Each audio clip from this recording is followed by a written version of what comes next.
Hi అండి, welcome to our channel. ఈ రోజు రెసిపీ వచ్చేసి కరివేపాకు చెక్కలు చేస్తున్నాను. చాలా కమ్మగా ఉంటాయి, సింపుల్ గా చేసుకోవచ్చు.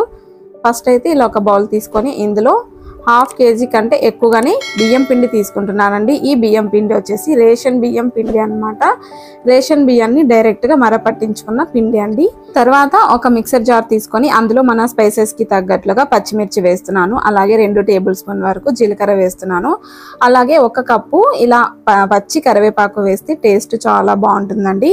పచ్చి కరివేపాకు కూడా వేసేసి స్మూత్ గా బ్లెండ్ చేసుకోవాలి. ఇలా వీడియోలో చూపిస్తున్నట్లుగా బ్లెండ్ చేసుకోండి. కరివేపాకు ఎంత ఎక్కువగా ఉంటే టేస్ట్ అంత బాగుంటుంది. మనకి చెక్కలు వచ్చేసి కలర్ కూడా మంచిగా గ్రీన్ కలర్ లో కనిపిస్తాయండి, చాలా బాగుంటాయి. టేస్ట్ మనకు మధ్య మధ్యలో మంచిగా మనకి కరివేపాకు ఫ్లేవర్ తగులుతూ చాలా బాగుంటుంది అన్నమాట. ఇలా బ్లెండ్ చేసుకున్న ఈ పేస్ట్ ని బియ్యం పిండిలో వేసుకోవాలి. తర్వాత అదే మిక్సర్ జార్ లో 1 కప్పు పల్లీలు తీసుకుంటున్నాను. పల్లీలు అనేది కోర్స్ గా బ్లెండ్ చేసుకోవాలి, మరి ఫైన్ పౌడర్ గా కాకుండా ఇక్కడ వీడియోలో చూపిస్తున్నట్లుగా బ్లెండ్ చేసుకోవాలి. ఇవి మనకు చెక్కలు తింటున్నప్పుడు మధ్య మధ్యలో మంచిగా ఆయిల్లో డీప్ ఫ్రై అవుతాయి కదా, అప్పుడు చాలా కమ్మగా టేస్టీగా ఉంటాయండి. ఇలానే వీటిని కోర్స్ గా బ్లెండ్ చేసుకోవాలి. తర్వాత వీటిని కూడా బియ్యం పిండిలో వేసేసుకోవాలి. తర్వాత రుచికి సరిపడా సాల్ట్ అంతా కూడా ఒకేసారి వేసేసుకోవాలండి. సరిపడా సాల్ట్ కూడా వేసేసాను. తర్వాత ఇందులో 1/2 టీ స్పూన్ అంత పసుపు కూడా వేసుకుంటే మంచిగా టేస్ట్ ఉంటుంది, మంచి కలర్ కూడా వస్తాయి అన్నమాట. ఇప్పుడు ఒకసారి ఈ పేస్ట్ అంతా కూడా రైస్ ఫ్లోర్ లో మంచిగా కలిసిపోయేలాగా బాగా కలిపేసుకోవాలి. బాగా కలిపిన తర్వాతే వాటర్ యాడ్ చేసుకోవాలండి, లేదంటే అసలు మిక్స్ అవ్వదన్నమాట. ఇలా ఒకసారి బాగా కలిపిన తర్వాత వేడి వేడి వాటర్తో మాత్రమే ఈ పిండి కలుపుకోవాలి. వేడి నీళ్ళతో కలుపుతున్నాం కాబట్టి హ్యాండ్ కి బాగా వేడిగా ఉంటుంది కాబట్టి ఇలా గరిటెతోటి మంచిగా కొద్ది కొద్దిగా వాటర్ వేసుకుంటూ మనం గోధుమ పిండి ఎలా కలుపుకుంటామో సేమ్ అలా ముద్దలాగా కలిపి రెడీగా చేసుకోవాలి. చూసారు కదా, పిండి ఇలా ఉండాలన్నమాట. తర్వాత డీప్ ఫ్రైకి సరిపడా ఆయిల్ అయితే వేడి చేసేసాను. ఈ లోపు మనం కలిపిన పిండిని చిన్న చిన్న బాల్స్ లాగా రెడీ చేసుకోవాలి. చాలా స్మాల్ సైజులో రెడీ చేసుకోవాలండి. ఈ చెక్కలు మనం రెడీ చేసేటప్పుడు చాలా పలుచగా ఉంటే మంచిగా కాలుతాయి అన్నమాట. సో ఇలా రెడీ చేసేసుకోవాలి. కొన్ని ఇలా రౌండ్ బాల్స్ ప్రిపేర్ చేసుకొని తర్వాత మిగిలిన పిండి పైన మూత పెట్టేసి పెట్టుకోవాలి.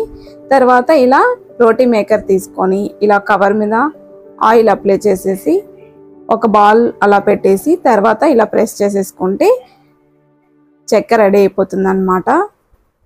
ఇలాగే అన్ని కూడా ఇలా రెడీ చేసి పెట్టుకోవాలి.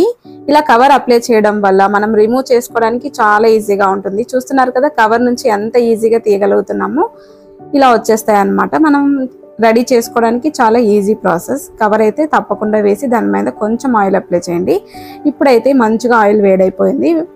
ఇలా వేడిగా ఉన్న ఆయిల్లో 1 by 1 డ్రాప్ చేసేసి మంచిగా కలర్ వచ్చేంత వరకు, క్రిస్పీగా అయ్యేంత వరకు వీటిని ఫ్రై చేసుకోవాలి. చాలా కమ్మగా ఉంటాయండి. ఇలా ఫ్రై అవుతున్నప్పుడే మనకు మంచిగా కరివేపాకు ఫ్లేవర్ అనేది మనకు బాగా తెలుస్తుంది అన్నమాట.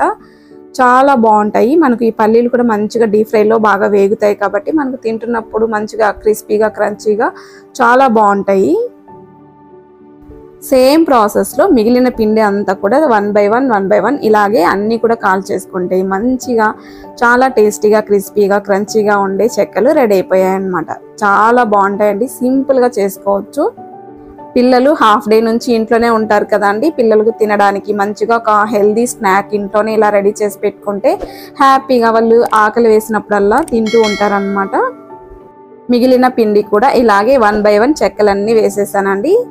ఇలా మంచిగా రెడ్ కలర్ వచ్చేంత వరకు, క్రిస్పీగా వచ్చేంత వరకు అన్నీ కూడా ఫ్రై చేసేసాను. నాకైతే ఈ బౌల్ నిండా వచ్చాయి. ఇవి మామూలుగా ఒక 10-15 డేస్ వరకు వస్తాయన్నమాట. సో ఇదండి సింపుల్ రెసిపీ, చాలా టేస్టీగా ఉండే పిల్లలకి ఈవినింగ్ స్నాక్ రెసిపీ.